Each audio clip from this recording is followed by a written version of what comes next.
الحمد لله نحمده ونستعينه ونستغفره ونؤمن به ونتوكل عليه ونعوذ بالله من شرور أنفسنا ومن سيئات أعمالنا من يهده الله فلا مضل له ومن يضلله فلا هادي له ونشهد أن لا إله إلا الله وحده لا شريك له ونشهد أن سيدنا ونبينا وسندنا وحبيبنا وإمامنا ومولانا محمدا عبده ورسوله صلى الله تبارك وتعالى عليه وعلى آله وصحبه وبارك وسلم تسليما كثيرا كثيرا.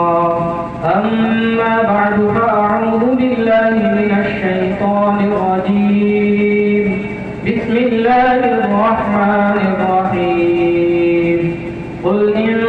كنتم تحبون الله فاتبعوني يحببكم الله ويغفر لكم ذنوبكم والله غفور رحيم. صدق الله العظيم. اللهم صل على سيدنا ومولانا محمد وبارك وسلم. صدر محترم معزز علماء کرام، میرے انتہائی واجب الاحترام اہل سنت والجماعت سے تعلق رکھنے والے غیور مسلمانوں، عزیز دوستوں، بھائیوں، عزیز بچوں، پردہ نشین ماؤں اور بہنوں، آج کا یہ عظیم الشان اجلاس جلسہ سیرت النبی صلی اللہ تعالی علیہ وسلم و اصلاح معاشرہ کے عنوان سے منعقد کیا گیا ہے۔ ابھی آپ حضرات مجھ سے پیشتر ایک اہم خطاب سماعت فرما رہے تھے۔ چند منٹ کے لیے آپ حضرات کی خدمت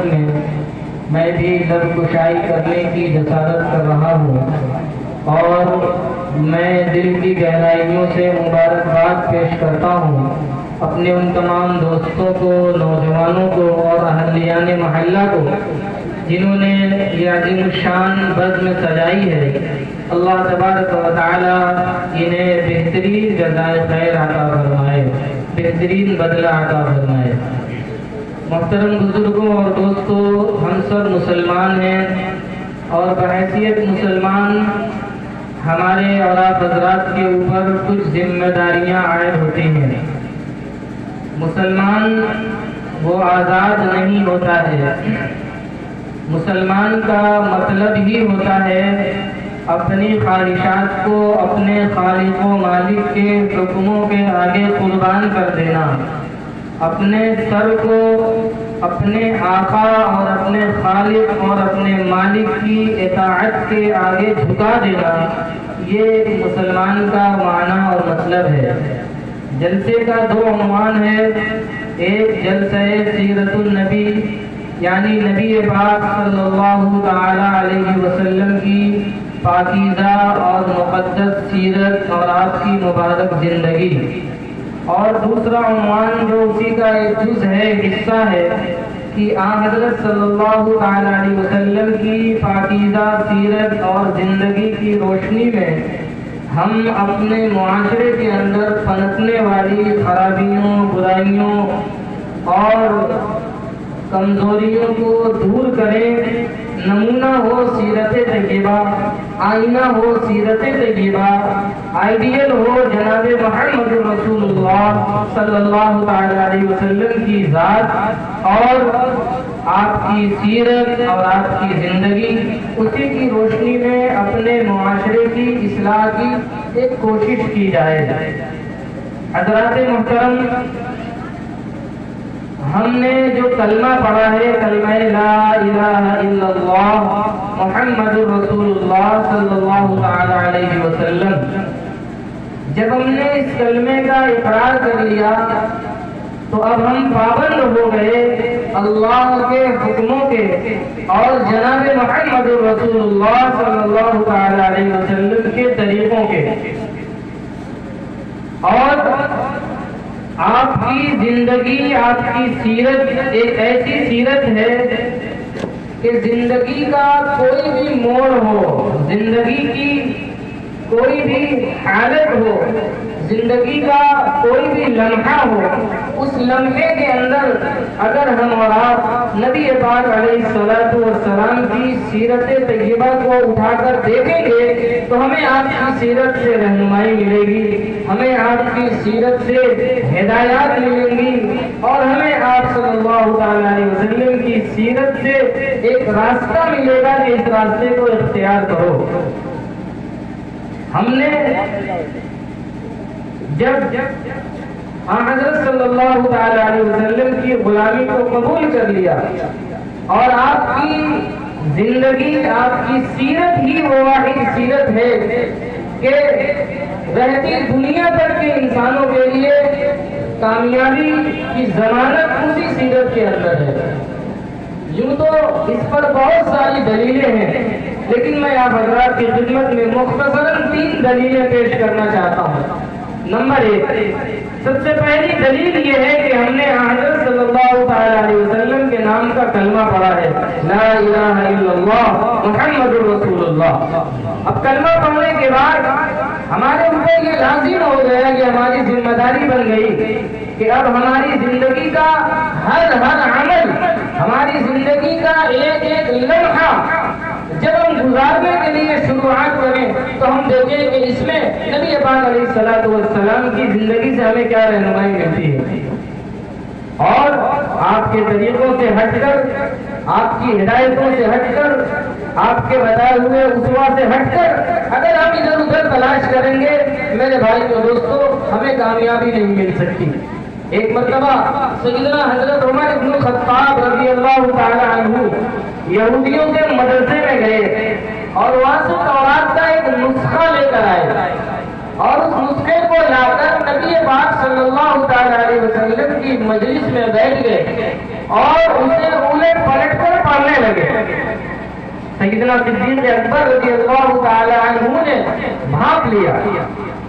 آقا صلی اللہ علیہ وسلم کے چہرے کے انداز سے انہوں نے بھانپ لیا کہ آپ کا چہرہ متغیر ہو رہا ہے، بدل رہا ہے،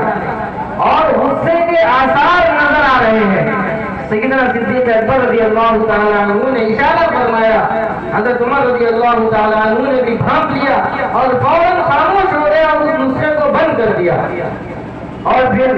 اپنی زبان پر یہ کلمہ جاری کر دیا، اعوذ باللہ من غضب ربی و رسولہ، میں اللہ کی پناہ چاہتا ہوں اللہ کے غضب سے اور اللہ کے رسول کے غضب سے، میں اللہ کی پناہ چاہتا ہوں۔ اور پھر فرمایا رضیت باللہ ربا وبالاسلام دینا وبمحمد صلی اللہ علیہ وسلم نبیا، کہ اے اللہ، میں اللہ کو رب مان کر، حضرت محمد صلی اللہ علیہ وسلم کو رسول مان کر، اور اس اسلام کو دین مان کر میں اس پر راضی ہوں۔ پھر پیغمبر علیہ الصلوۃ والسلام نے ارشاد فرمایا کہ عمر، اگر تم موسیٰ علیہ السلام کے اوپر نازل ہونے والے صحیفے اور توریت کو پڑھ رہے ہو، اس کتاب کو پڑھ رہے ہو، اگر موسیٰ علیہ السلام بھی باحیات ہوتے، یعنی میری نبوت کا زمانہ پا لیتے، تو موسیٰ علیہ السلام کے لیے بھی میرے اتباع کے بغیر کوئی چارہ نہ ہوتا، ان کو بھی میرا ہی اتباع کرنا پڑتا، جائے کہ تم میرے ہوتے ہوئے موسیٰ علیہ السلام کی کتاب پڑھ رہے ہیں۔ یعنی اگر حضرت موسیٰ علیہ السلام بھی میری نبوت کا زمانہ پا لیتے تو موسیٰ علیہ السلام بھی میرے پابند ہوتے، وہ بھی میری شریعت کے اوپر عمل کر رہے ہوتے، وہ بھی اپنی شریعت کے اوپر عمل نہیں کر سکتے تھے، اس لیے کہ اللہ تعالیٰ نے اس دین کو آخری دین بنا کر بھیج دیا۔ اب پچھلی جتنی شریعتیں تھیں وہ ساری کی ساری شریعتیں منسوخ ہو گئی، اب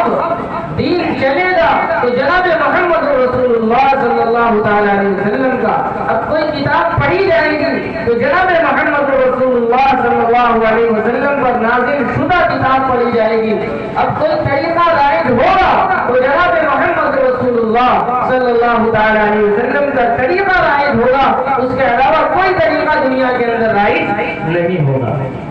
یہ خود پیغمبر علیہ السلام نے حضرت عمر رضی اللہ تعالیٰ عنہ کو بطور نصیحت کے ارشاد فرمایا۔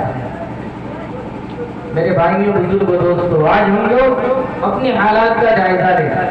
کہ آج ہم توحید کو چھوڑ دیجیے،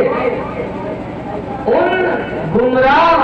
قوموں کی نقالی کر رہے ہیں، ان گمراہ قوموں کی نقالی کر رہے ہیں جنہوں نے اپنے نبیوں کو بھی ٹھکرا دیا، جنہوں نے اپنے نبیوں کی کتابوں کو ٹھکرا دیا، ان میں تحریفات کر ڈالی۔ وہ یہود، وہ نصارہ جن کے بارے میں اللہ تعالیٰ نے جن پر لعنت فرمائی، جنہیں اللہ تعالیٰ نے بھٹکا ہوا قرار دیا، وہ گمراہ قومیں جب موسیٰ علیہ السلام کا اتباع نہیں کر سکتے، ہم موسیٰ علیہ السلام کی کتاب نہیں پڑھ سکتے، اور خود موسیٰ علیہ السلام اپنی شریعت پر عمل نہیں کر سکتے، بلکہ انہیں بھی نبی اکرم صلی اللہ تعالیٰ علیہ وسلم کی شریعت پر عمل کرنا ہوگا، تو پھر وہ قومیں جو گمراہ ہیں، جو راہ حق سے بھٹکی ہوئی ہیں، ان قوموں کی نقالی کر کے ہم اور آپ کہاں تک کامیاب ہو سکتے ہیں؟ حضرات محترم، یہ تو پہلی دلیل ہے حضرت نبی اکرم صلی اللہ تعالیٰ علیہ وسلم کی اطاعت اور آپ کے اتباع کی۔ دوسری دلیل کہ نبی پاک صلی اللہ تعالیٰ علیہ وسلم سے ہمارا تعلق وہ کسی قانون اور ضابطے کا تعلق نہیں ہے، بلکہ ہم نے آپ کو اللہ کا نبی مانا، ہم نے آپ کو اللہ کا محبوب مانا، اور پوری کائنات کی تمام مخلوقات سے اور تمام چیزوں سے سب سے زیادہ افضل اور بہتر اور سب سے زیادہ محبوب مانا ہے۔ اور جو سب سے زیادہ محبوب ہوتا ہے، جس سے محبت کی جاتی ہے، جس کو پسند کیا جاتا ہے، جس کو چاہا جاتا ہے، جس کو پسند کیا جاتا ہے، اس کی ایک ایک ادا کو بھی پسند کیا جاتا ہے۔ تو ہم نے بحیثیت مسلمان نبی پاک صلی اللہ تعالیٰ علیہ وسلم کو اپنا محبوب مانا ہے، آپ کو اپنا پسندیدہ مانا ہے، اور دنیا جہان کی تمام چیزوں سے زیادہ آپ سے محبت کا دعویٰ کیا ہے، اور آپ سے محبت سب سے زیادہ ہونی چاہیے۔ اس کا تقاضا یہ ہے کہ ہم آپ کا اتباع کریں، ہم آپ کی پیروی کریں، اس لیے کہ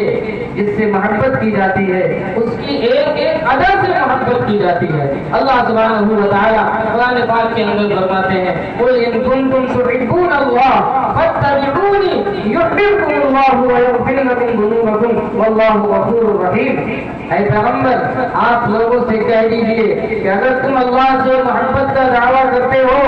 اگر تمہیں اس بات کا دعویٰ ہے کہ تم اللہ سے محبت کرتے ہو، تو فَاتَّبِعُونِي، پیغمبر علیہ السلام فرما رہے ہیں کہ میرا اتباع کرو، میرا اتباع کرنا پڑے گا، میری پیروی کرنی پڑے گی، جب جا کر تم اللہ سے محبت کے دعوے میں سچے ثابت ہوگے، ورنہ تمہاری محبت کا دعویٰ کھوکھلا ہوگا۔ اس لیے کہ محبت رسول کا، محبت خدا کا جو پیمانہ اللہ تبارک و تعالیٰ نے دیا ہے، جو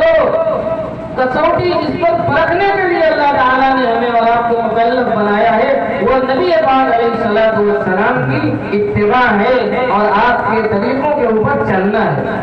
شیخ الاسلام حضرت علامہ شبیر احمد عثمانی رحمۃ اللہ علیہ نے اس آیت کی تفسیر کے اندر لکھا ہے، فوائد عثمانی کے اندر، کہ اس آیت کریمہ میں اللہ سبحانہ و تعالیٰ نے ایک کسوٹی دی ہے کہ اس کسوٹی کے اوپر تم ان لوگوں کو پرکھ لو،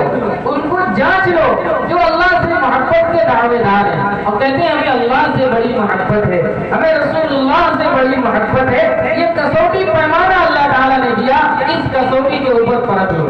جس کی زندگی کے اندر جتنی زیادہ اتباع رسول ہوگی اتنی زیادہ وہ اللہ سے محبت کرنے والا ہوگا۔ جس کی زندگی کے اندر جتنا زیادہ پیغمبر علیہ السلام کا اسوہ ہوگا، آپ کا طریقہ ہوگا، آپ کی سنتیں ہوں گی، آپ کے طریقے ہوں گے، آپ پر مر مٹنے کا جذبہ ہوگا، وہ اتنا ہی زیادہ اللہ تعالیٰ سے محبت کرنے والا ہوگا، اور بدلے میں اللہ تعالیٰ بھی اس کو اپنا محبوب بنائیں گے۔ یحببکم اللہ، اللہ تعالیٰ بھی اس کو اپنا محبوب بنا لیں گے۔ ویغفر لکم ذنوبکم، اور اس کے تمام گناہوں کو اللہ تعالیٰ معاف فرما دیں گے۔ میرے بھائی و دوستو، آج ہم محبت رسول کے دعوے دار ہیں، محبت خدا کے دعوے دار ہیں، ہم اپنی محبت کو جانچیں، پرکھیں کہ اللہ نے کیا پیمانہ دیا ہے، اس پیمانے کے اوپر اپنی محبت کو جانچ کر دیکھ لیں کہ اگر ہماری زندگی کے اندر حضور کا اتباع ہے، ہماری زندگی کے اندر حضور کا اسوہ ہے، ہماری زندگی کے اندر حضور کا طریقہ ہے، تو ہم اللہ سے محبت کرنے والے ہیں اور رسول اللہ سے محبت کرنے والے ہیں صلی اللہ علیہ وسلم۔ میرے بھائی کے بزرگ دوستو، تیسری دلیل پیغمبر علیہ السلام کا اتباع کرنے کی، آپ کی پیروی کرنے کی، آپ کی سنتوں پر چلنے کی تیسری دلیل یہ ہے کہ اللہ سبحانہ و تعالی نے آپ کو خاتم النبیین بنا کر بھیجا ہے۔ آپ نبیوں کے خاتم ہیں، آپ اللہ کے آخری رسول ہیں، آپ اللہ کے آخری پیغمبر ہیں۔ اللہ نے آپ پر اپنی آخری کتاب قرآن کریم نازل فرمائی ہے۔ اب یہ کتاب صبح قیامت تک کے آنے والے انسانوں کے لیے یہی کتاب رہنما ہے، یہی کتاب راہبر ہے، یہی کتاب ہدایت کا سرچشمہ ہے، اور پیغمبر علیہ السلام کا طریقہ ہی وہ آخری طریقہ ہے۔ اب کوئی اور آنے والا نہیں ہے، کوئی نیا نبی آنے والا نہیں ہے جو آپ کو کوئی طریقہ بتائے، کوئی راستہ بتائے، جو اللہ کی طرف لے جانے کا راستہ بتائے، کوئی نیا نبی آنے والا نہیں ہے۔ حضرت صلی اللہ تعالی علیہ وسلم آخری نبی ہیں، خاتم النبیین ہیں، لہذا آپ کا طریقہ بھی آخری، آپ کی سنت بھی آخری، آپ کا بتایا ہوا راستہ بھی آخری، اور اسی راستے پر چل کر ہم اور آپ کامیاب ہو سکتے ہیں۔ تو یہ تین دلیلیں ہیں پیغمبر علیہ السلام کا اتباع کرنے کی، آپ کی پیروی کرنے کی، آپ کے طریقوں پر چلنے کی۔ یہ تین دلیلیں ہیں کہ ہم نے کلمہ لا الہ الا اللہ محمد رسول اللہ پڑھا، اس کا تقاضا یہ ہے کہ ہم آپ کا اتباع کریں۔ ہم نے نبی پاک صلی اللہ تعالی علیہ وسلم سے والہانہ وارفتگی، ہم نے آپ سے آپ کے اوپر فریبتگی کا اظہار کیا، ہم نے آپ سے محبت کی، اس محبت کا تقاضا یہ ہے کہ ہم آپ کا اتباع کریں۔ اور تیسری دلیل یہ ہے کہ اللہ نے آپ کو آخری نبی بنا کر بھیجا، آپ کا طریقہ، آپ کا اسوہ وہ آخری طریقہ اور آخری اسوہ ہے، لہذا اسی کے اندر کامیابی ہے، اس کے بغیر کسی بھی راستے پر آپ چلیں اس کے اندر کامیابی نہیں ہے۔ میرے بھائیوں بزرگوں دوستو، اتباع سنت کے نتیجے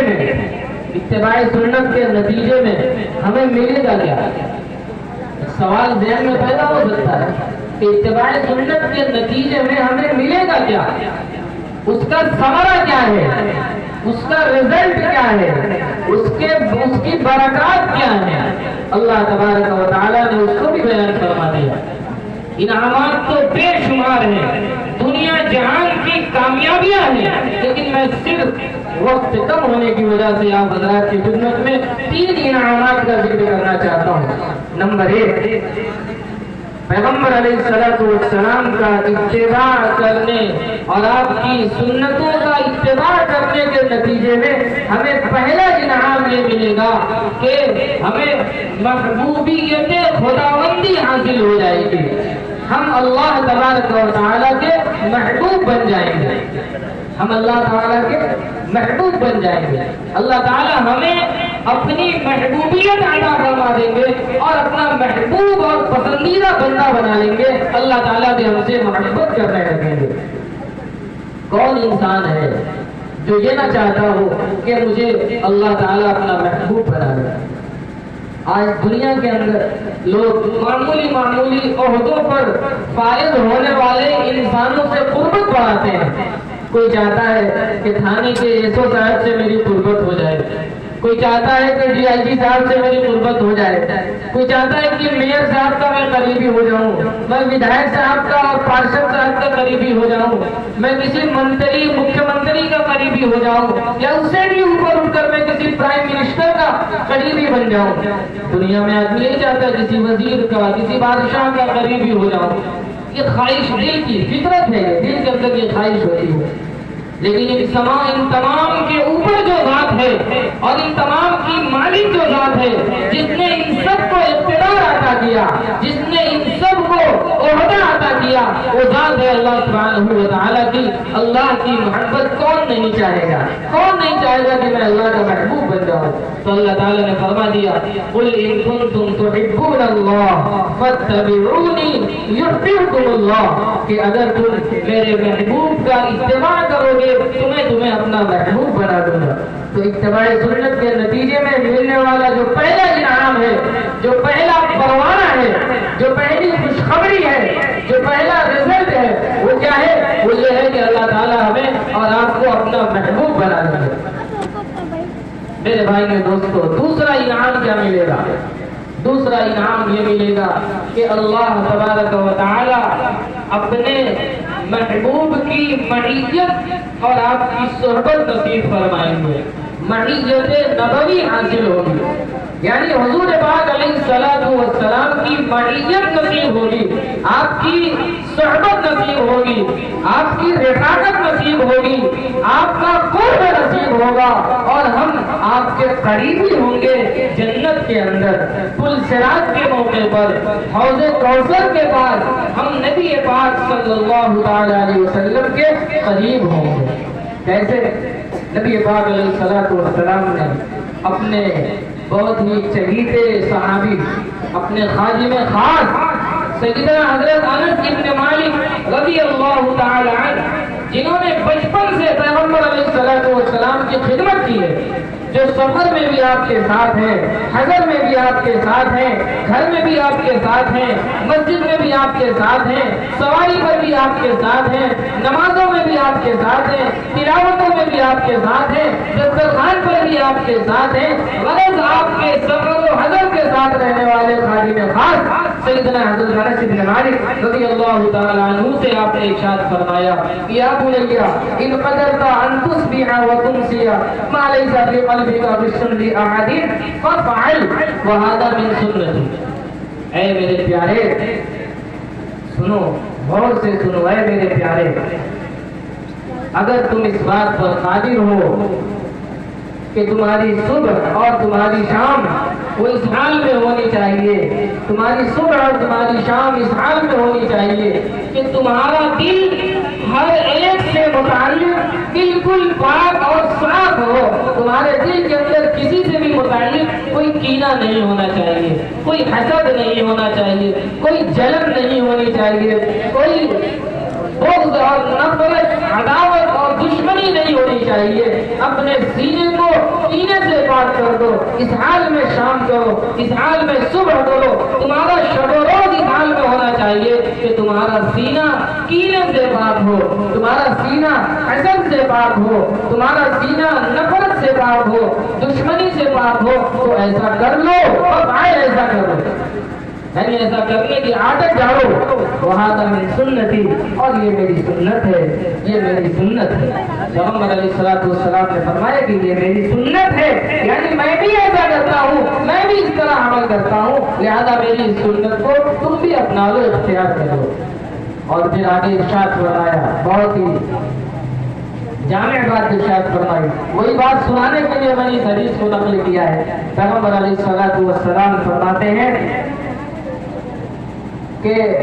من احب سنتی کان احبنی، من احب سنتی کان احبنی، جس نے میری سنت سے محبت کی اس نے مجھ سے محبت کی۔ اب ایک آدمی ہو، وہ اپنے آقا اور اپنے مالک کے سامنے بیٹھ جائے اور اس سے کہے کہ آقا آپ کی آنکھیں بڑی خوبصورت ہیں، آپ کی زلفیں بڑی خمدار ہیں، آپ کے چہرے کا رنگ بڑا منور اور روشن ہے، آپ کی چال ڈھال بہت اچھی ہے، آپ کی جسم کی بناوٹ بڑی شاندار ہے، آپ گفتگو بہت اچھی فرماتے ہیں، آپ ہنستے ہیں مسکراتے ہیں تو بہت بھلا معلوم ہوتا ہے، آپ بولتے ہیں تو آپ کے منہ سے موتیوں کے پھول جھڑتے ہیں۔ اس طریقے کی تعریفات کوئی غلام اپنے آقا اور اپنے مالک کے سامنے بیٹھ جائے اور اس کی تعریفات کے پل باندھتا رہے، اس کی شان میں قصیدے پڑھتا رہے، اور مالک اس سے کہے کہ جاؤ میرے لیے ایک گلاس پانی لے کر آؤ، وہ کہتا ہے کہ نہیں میں پانی نہیں لاتا، لیکن آپ بولتے بہت اچھا ہے، آپ مسکراتے بہت اچھا ہے۔ وہ کہتا ہے جاؤ میرے لیے بڑا کام کرو، وہ کہتا ہے نہیں میں یہ کام تو نہیں کر سکتا، لیکن آپ بہت شاندار آدمی ہیں، آپ بہت نرم گفتگو فرماتے ہیں، آپ بڑے اچھے ہیں، آپ بڑے پیارے ہیں۔ اس طریقے سے وہ ہر بات میں یہی کہتا ہے کہ نہیں میں آپ کی بات تو نہیں مانتا لیکن آپ کی تعریف خوب کرتا ہوں۔ میرے بھائی کے دوستوں بتائیے، وہ مالک، وہ آقا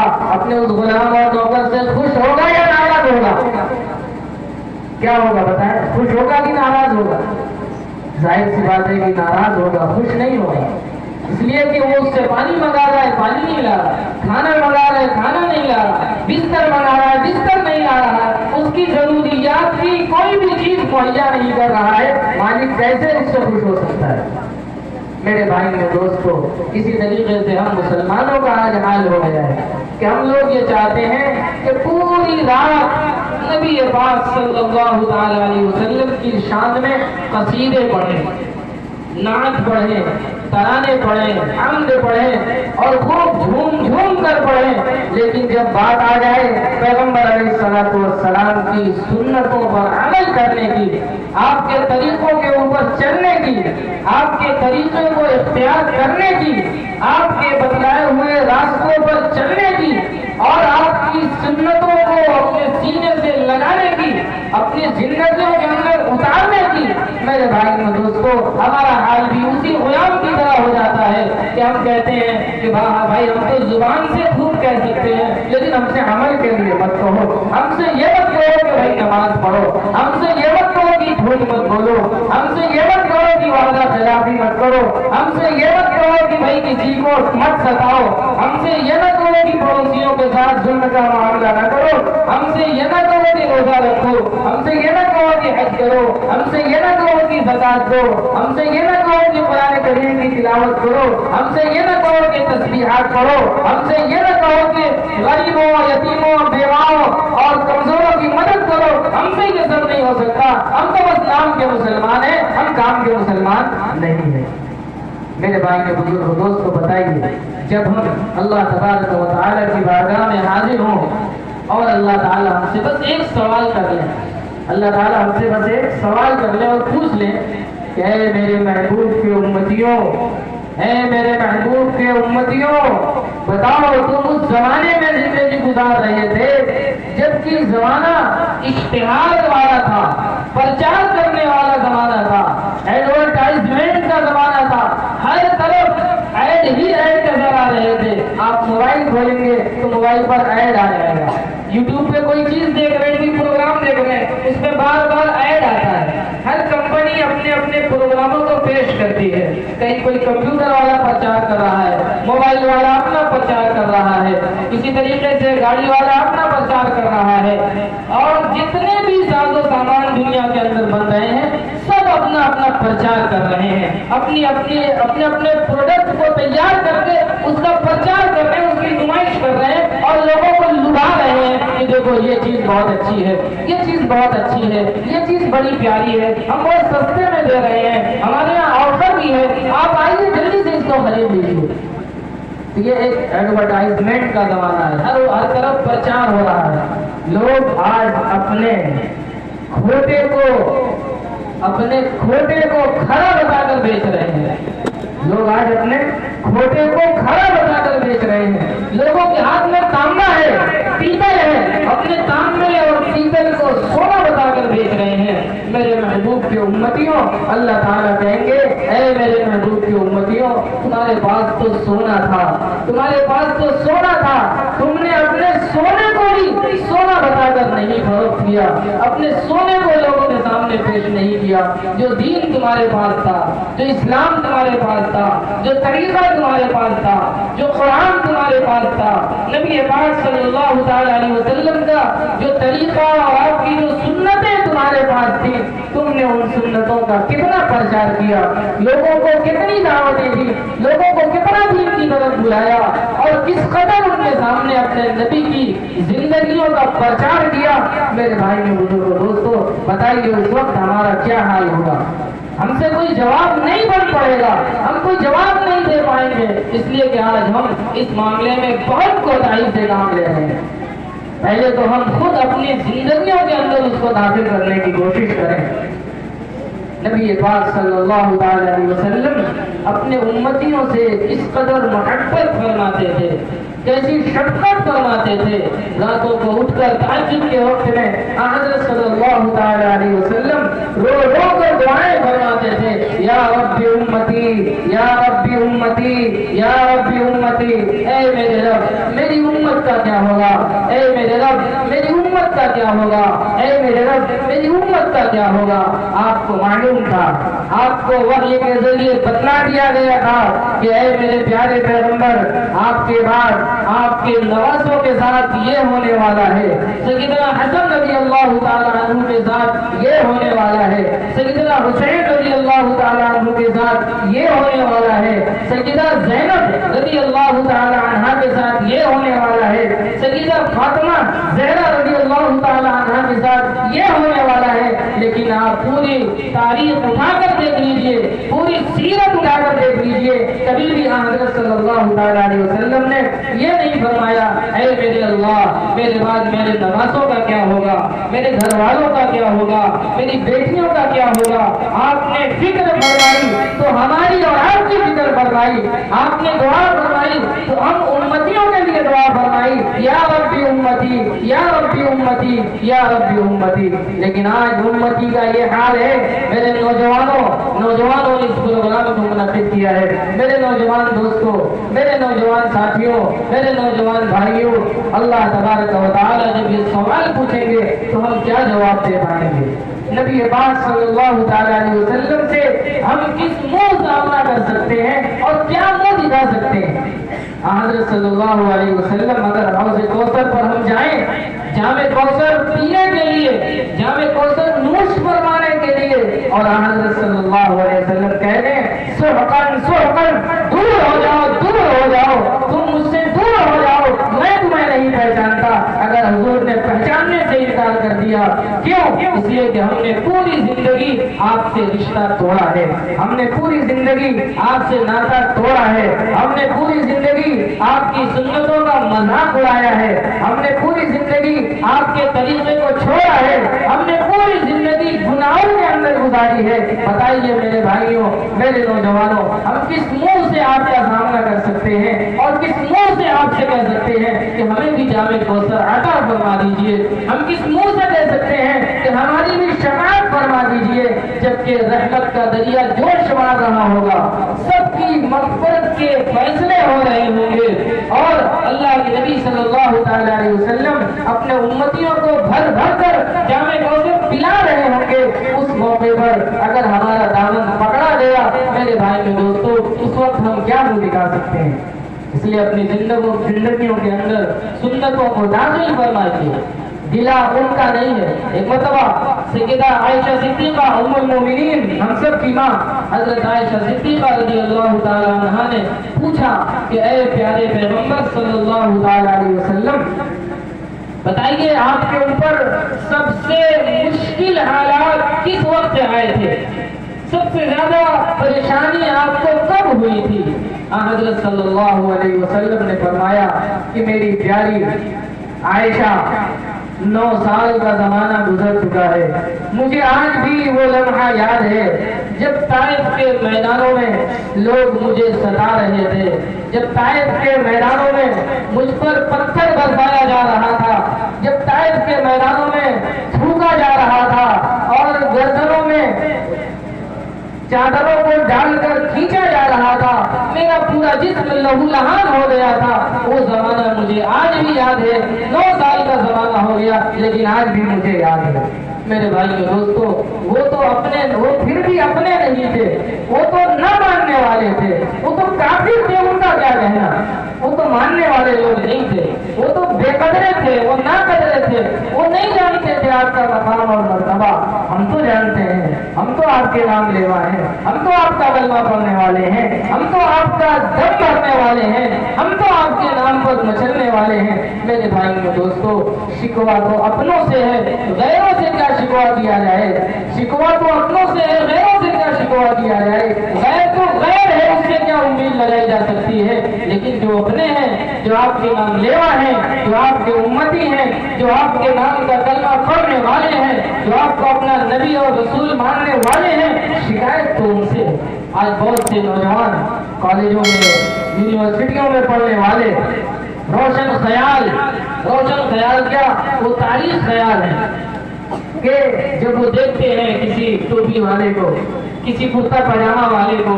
کسی داڑھی اور امامہ والے کو، تو اس کا مذاق اڑاتے ہیں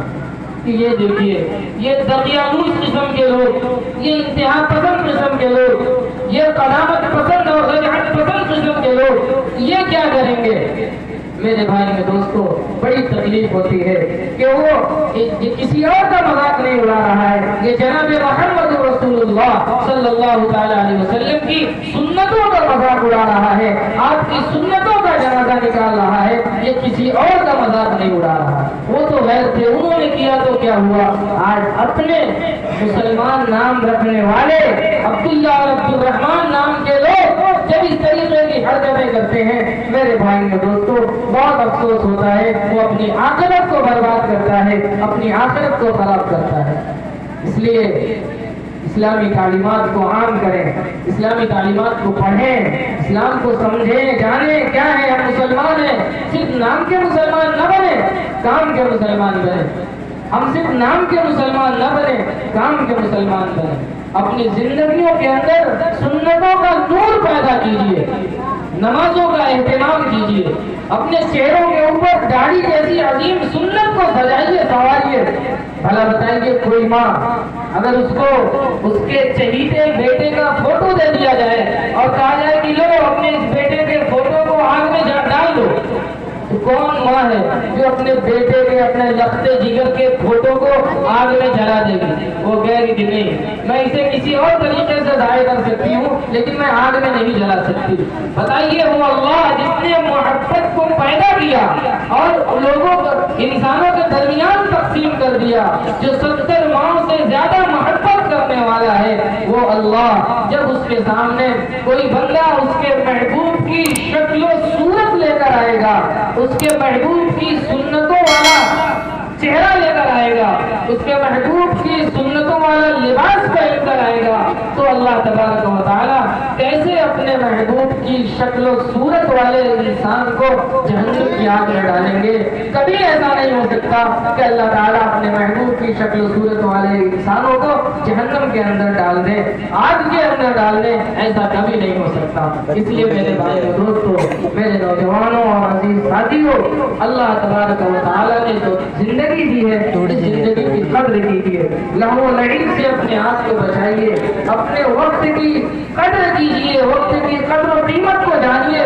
اور نوجوانی کو اللہ تعالیٰ نے بڑا قیمتی سرمایہ بنایا ہے۔ نوجوان کسی بھی قوم کا مستقبل ہوتے ہیں، نوجوان کسی قوم کا مستقبل ہوتے ہیں، نوجوانوں کے لیے بڑی بشارتیں ہیں۔ اس موقع پر جب کہ عرش الہی کے سائے کے سوا کوئی سایہ نہیں ہوگا، لوگ پسینوں میں ڈوبے ہوئے ہوں گے، کوئی گھٹنوں تک پسینے میں، کوئی کمر تک، کوئی کندھے تک، کوئی پورا سر ڈوبا ہوگا پسینے کے اندر۔ ایسے ماحول میں جب سورج انسان کے سر کے بالکل قریب ہوگا، دماغ کھول رہا ہوگا، کوئی سایہ نہیں ہوگا، اس وقت اللہ تبارک و تعالیٰ جن 7 لوگوں کو یا جن لوگوں کو بھی اپنے سائے کے اندر، اپنے عرش کے سائے میں جگہ دیں گے، اس میں ایک وہ نوجوان بھی ہوگا، رجل شاب نشأ فی عبادت اللہ، وہ نوجوان بھی ہوگا جو اللہ کی عبادت میں اپنی جوانی کو گزارے گا۔ اللہ تبارک و تعالیٰ اسے بھی اس موقع پر عرش الہی کا سایہ نصیب فرمائے۔ تو عرش الہی کا سایہ اگر چاہیے، اور یقیناً چاہیے، ہم سب کی خواہش ہے کہ اللہ تعالیٰ اس وقت ہمیں ذلیل رسوا نہ فرمائے، عرش الہی کا سایہ نصیب فرمائے۔ تو میرے بھائیوں و دوستو، ہمیں اللہ کے نبی صلی اللہ تعالیٰ علیہ وسلم کے اسوے اور آپ کے طریقوں کو اختیار کرنا ہوگا، اور آپ کی زندگی کو اپنا نصب العین بنانا ہوگا۔ تو تیسرا انعام اتباع سنت کے نتیجے میں جو ملے گا، وہ یہ ملے گا کہ ایسے آدمی کو 100 شہیدوں کا ثواب عطا کیا جائے گا۔ من تمسک بسنتی عند فساد امتی فلہ اجر 100 شہید۔ نبی پاک صلی اللہ علیہ وسلم نے فرمایا کہ جو شخص میری امت میں بگاڑتے وقت میری سنت کو مضبوطی سے تھامے رہے گا، اسے 100 شہیدوں کا ثواب ملے گا۔ شہید تو ایک مرتبہ شہید ہو جاتا ہے، اسے ایک شہید شہید کا ثواب ملتا ہے. لیکن ایسے بگڑے ہوئے ماحول کے اندر جبکہ دین پر چلنا ہاتھ پر انگارہ رکھنے کے برابر ہو جائے گا, لوگ تانا مار رہے ہوں گے, لوگ مذاق اڑا رہے ہوں گے, یہ دیکھیے یہ بڑے نمازی جا رہے ہیں, یہ دیکھیے یہ داڑھی والے جا رہے ہیں, یہ دیکھیے یہ ٹوپی والے جا رہے ہیں, یہ بڑے سننے بنے ہوئے ہیں, لوگ قدم قدم پر تانے مار رہے ہوں گے, اور تانے کو سنتے سنتے وہ ایک بار نہیں وہ بار بار گویا شہید ہو رہا ہے. اس لیے اللہ کے نبی صلی اللہ علیہ وسلم فرماتے ہیں کہ اللہ تعالیٰ ایسے شخص کو 100 شہیدوں کا ثواب عطا فرمائیں گے. میرے بھائی کے بزرگوں دوستو, انہی چند گزارشات پر میں اپنی تقریر کو ختم کرتا ہوں. دعا ہے کہ اللہ تبارک و تعالیٰ کہنے سننے سے زیادہ عمل کی توفیق عطا فرمائے. اور ابھی جو ہمارے مہمان مقرر ہیں حضرت مولانا محمد آصف صاحب اعظمی دامت برکاتہ